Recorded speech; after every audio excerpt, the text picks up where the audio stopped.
안녕하세요. 정보가 세상을 바꾼다의 인포뱅크입니다. 이번에 전해드릴 내용은 일본 노 교수 경고, 기술 후진국으로 변한 일본 자동차 산업도 위태에 대해서 한번 알아보도록 하겠습니다. 여러분의 구독, 좋아요 한 번씩 눌러주시고 이야기를 시작을 해보도록 하겠습니다. 지금 일본은 장기적인 불황에 어려워진 가운데 일본의 석학이 일본에 대해서 우울한 경고를 하고 있습니다. 일본이 곧 기술 후진국으로 진입했다라는 것이죠. 또한 내연기관차에서 1위를 차지하고 있던 것도 이제는 위험하다고 경고를 하고 있습니다. 이미 반도체와 조선 분야에서의 영광은 이미 사라진 지 오래, 이제 그나마 1위를 차지하고 있던 자동차 분야까지 위태하다고 경고를 한 것이죠. 자, 그래서 우리가 좀 자세히 알아볼 내용은 일본 노 교수의 경고, 기술 후진국으로 전락한 일본 자동차 산업도 위태에 대해서 좀 더 자세히 알아보도록 하겠습니다. 지금 관료와 교수로 높은 명망을 쌓아왔던 일본 원로학자가 자국에 대해서 이렇게 말을 하고 있죠. 기술 후진국으로 규정했답니다. 또한 새로운 기술과 새로운 산업을 일으키지 못한다면 앞으로 일본은 세계에서 생존하기 어려울 수 있다는 준엄한 경고까지 했다라는 내용이죠. 그의 이름은 노구치 유키오. 81세인 노구치 유키오는 대장성, 현 재무성 관료 출신의 경제학자이자 국립 히토바시대 명예교수로 알려지고 있는 일본에서도 굉장히 명망이 있는 분으로 알려지고 있습니다. 그는 23일 겐다이 비즈니스에 일본은 엔저에도 무역 수지가 악화하는 기술 후진국이 돼버렸다라는 제목의 칼럼을 기고했는데요. 우리가 눈여겨봐야 될 내용은 엔저에도 불구하고 무역 수지가 악화했다라는 거죠. 엔저를 하게 되면 제품의 가격이 낮아져요. 전체적으로. 그리고 전체적인 엔저 때문에 그 일본에서 수출하는 수출 비용도 낮아집니다. 그러면 무역 수지가 당연히 좋아져야 됨에도 불구하고 악화되는 기술 후진국이 돼버렸다라는 컬럼을 기고를 했다라는 내용이죠. 특별히 겐다이 비즈니스는 일본 최대 출판사인 고단샤가 발간하는 경제적인 전문지입니다. 노구치 교수는 자국 내 비판 여론과 반발을 무릅쓰고라도 일본의 국력 쇠퇴에 대해서 여러 차례 경종을 울리기도 했는데요. 일본의 산업 구조는 과거에 비해서 별로 달라진 것이 없다. 그런 속에서 중국의 공업화에 맞서서 산업을 유지시키기 위해서 엔화의 가치를 떨어뜨렸다. 이 엔화의 가치를 떨어뜨렸던 가장 큰 이유는 중국과의 경쟁을 위해서 엔화의 가치를 떨어뜨렸는데 어떻게 됐냐? 이것이 일본의 기술 혁신을 가로막고 생산성을 떨어뜨리면서 지금과 같은 상황을 초래했다고 말했는데, 한국의 삼성전자와 대만의 TSMC의 치열한 경쟁을 일본은 안타깝게도 장외에서 지켜봐야 하는 처지다라고 지금 말하고 있습니다. 다시 말하면 엔화의 가치를 떨어뜨리게 되면 저가에 대해서 대항을 한다라는 거죠. 그런데 고가에 대해서 기술 집약적인 내용의 그러한 제조 분야를 발전을 시키는 것이 아니라 그 부분은 포기하고 오로지 그 가격 경쟁력만 하려고 했었는데 이것도 실패한 내용으로 보고 있다라는 거죠. 이 내용은 일본이 기술 후진국으로 전락한 것을 비판하는 내용입니다. 엔저 정책이 오히려 기술 혁신을 가로막는 원인이 되었다고 비판하고 나선 것이죠. 오히려 엔저 정책을 통해서 우리는 이렇게 생각을 해야 돼요. 가격이 높아지면 기술력을 통해서 이 가격을 갭을 메워야 되는 이러한 입장을 해야 되는데 엔저를 하면서 가장 쉬운 방법을 택했다라는 거죠. 가장 쉬운 방법을 택하면서 가격 경쟁력만 가지고 현재의 그 상황만 유지시키려고 했었던 일본의 정책. 그러나 중국은 여전히 낮은 가격으로 계속 유지가 되기 때문에 수출도 되지 않는 일본이 완전히 망해버린 현 상황을 볼 수가 있다라는 내용이죠. 노구치 교수는 1990년대 중반 이후 지금까지의 한일 수출과 무역 수지 규모를 비교를 했는데요. 1990년대 중반 이후 일본의 수출은 2배 이상 증가를 했지만 수입 증가가 그것을 이미 넘어버린 상황. 그렇기 때문에 무역 수지가 크게 악화되었다고 비판을 했습니다. 그러나 한국과 같은 경우는 1990년대 중반 이후 현재까지 3.5배가 늘어났다고 했지만 수출도 마찬가지로 그것을 능가하는 4배가 늘어났기 때문에 오히려 무역 흑자가 증가했다라고 지금 말을 하고 있죠. 우리가 볼 때 수출이 4배 그리고 수입이 3.5배가 되기 때문에 이론상으로 보더라도 우리나라 수출 수입 비중이 수출이 비중이 더욱더 높아진 상황. 그러나 일본과 같은 경우는 수출이 2배 이상 증가를 했음에도 불구하고 수입이 그것을 능가한 상황이기 때문에 무역 수지는 당연히 하락한 상황. 이렇게 비판을 한다라는 것이죠. 특별히 노구치 교수는 이렇게 말을 하고 있는데 첨단 제품의 수출 비중이 계속적으로 낮아지고 있다 라고 말을 하고 있고 한국은 36%, 일본은 18%에 대해서 이야기를 해보겠습니다. 노구치 교수는 현 상황을 상징적으로 보여주는 것이 가장 중요한 것은 반도체 산업이라고 지적을 했어요. 지금 일본의 반도체 산업은 거의 몰락하다시피 한 현 상황이죠. 일본의 반도체 산업 같은 경우는 거의 없죠. LCD 패널밖에 없고 그리고 파운드리 분야에서도 거의 없는 분야라고 보시면 돼요. 2019년 기준 세계은행 통계에 따르면 제조업 수출에서 차지하는 첨단 기술 제품의 비중이 한국은 약 36%, 그러나 일본과 같은 경우는 한국의 절반인 18% 수준에 그친다라는 것이죠. 노구치 교수는 그 대표적인 이유를 삼성전자, TSMC라고 언급을 했는데요. TSMC는 타 기업의 추종을 불허하는 최첨단 공정으로 반도체를 생산하고 있다. 세계 최초로 5나노 공정의 반도체 양산을 시작을 했다. 삼성전자도 5나노 공정 생산을 도입했다. 삼성전자의 영업이익은 약 60%가 반도체 부문에서 나온다. 올해부터 7나노 공정의 자율주행용 반도체를 미국 테슬라에 납품한다. 삼성전자는 지난해 전 세계 반도체 매출에서 인텔을 제치고 1위에 오른 것으로 추정되고 있다고 노구치 교수는 말을 했습니다.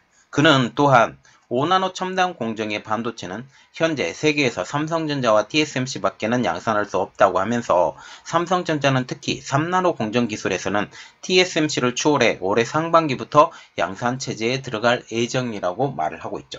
다시 말하면 우리가 좀 알아봐야 될 내용이 있는데 지금 중국이 26나노 제품, 28나노 제품에 대해서 지금 그 제품 수량이 늘어나고 있다. 특히 SMIC를 통해서 늘어나고 있다라고 하는데 단가 측면으로 보면 지금 7나노, 5나노, 4나노 제품이 단가 측면에 2~3배 이상 더 비싼 상황으로 한다라는 거죠.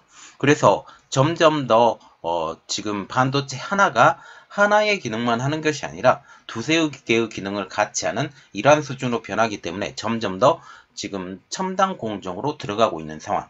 이러한 상황에서 지금 26나노에 집중하고 있는 현 SMIC와 같은 경우는 현재 먹고 사는 것에 먼저 집중을 하고 이 캐파를 늘린 다음에 첨단 공정으로 들어가겠다라고 지금 생각을 하고 있다라는 거죠. 현재 일본 정부는 TSMC를 일본에 끌어들이려고 하고 있죠. TSMC가 일본 정부의 간절한 구애에 그리고 전폭적인 지원 약속, 이것을 통해서 일본 구슈 구마모토 현에 짓고 있는 반도체 공장은 22나노에서 28나노 사이에 있는 레고시 공정이 적용이 됩니다. 노구치 교수는 중국도 반도체 때문에 한국과 대만의 산업의 생명선에 저당 잡힌 상황이라고 평가를 하고 있어요.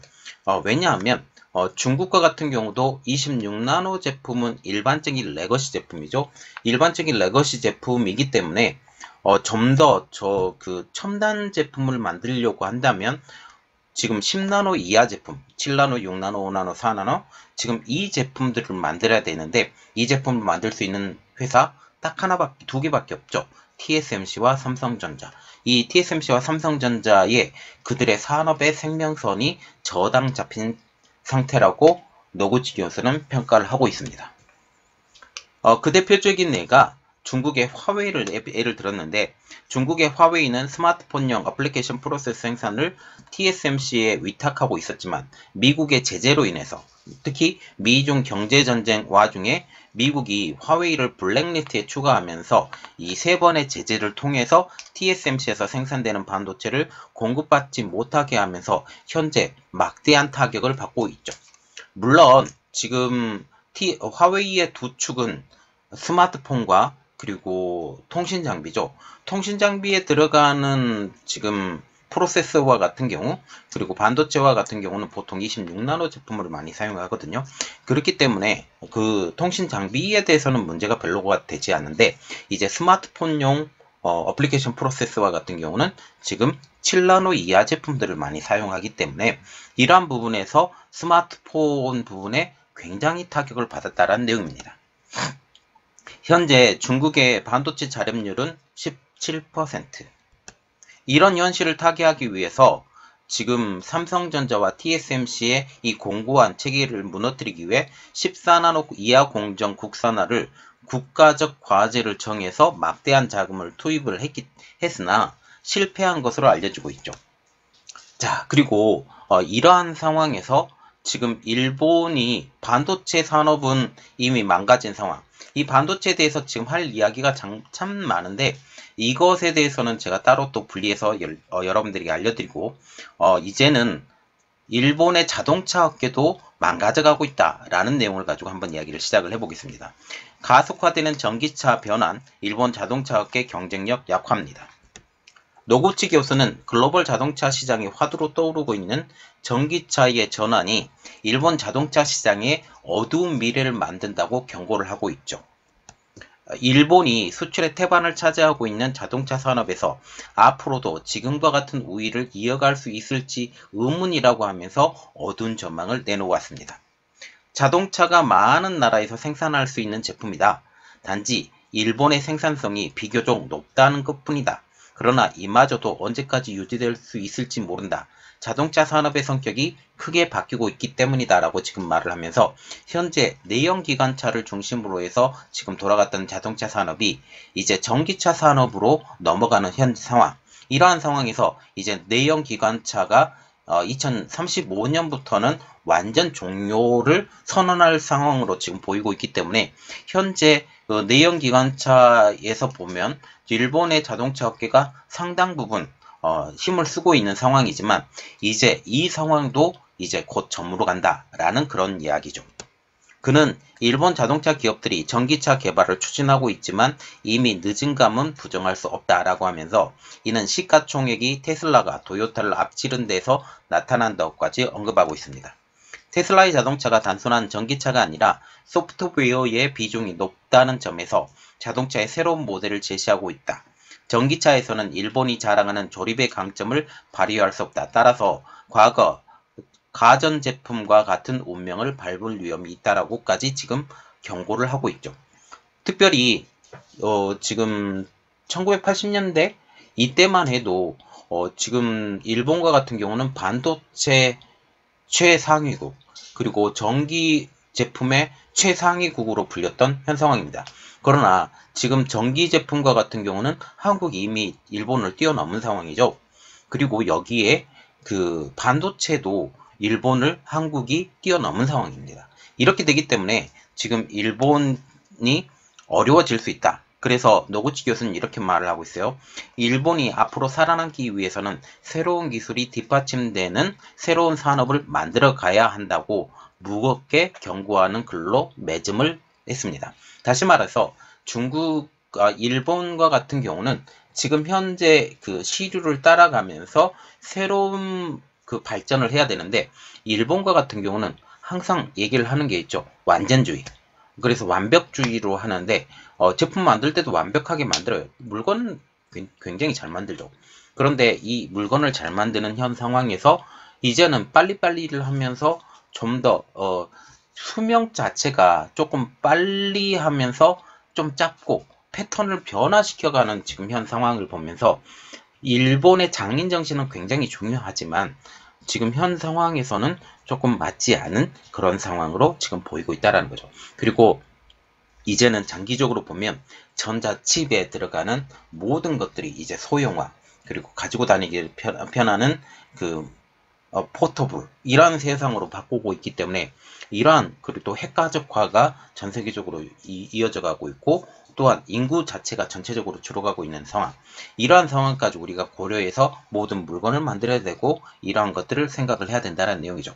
이러한 부분에서 일본은 조금 모든 방면에서 늦었다 라는 것까지 우리가 생각을 해봐야 될 것 같습니다. 이번 내용은 여기까지 하겠고요. 저희 내용이 여러분들에게 도움이 되셨다라고 생각을 하시면 구독과 좋아요 그리고 알람 설정까지 부탁드리겠습니다. 감사합니다.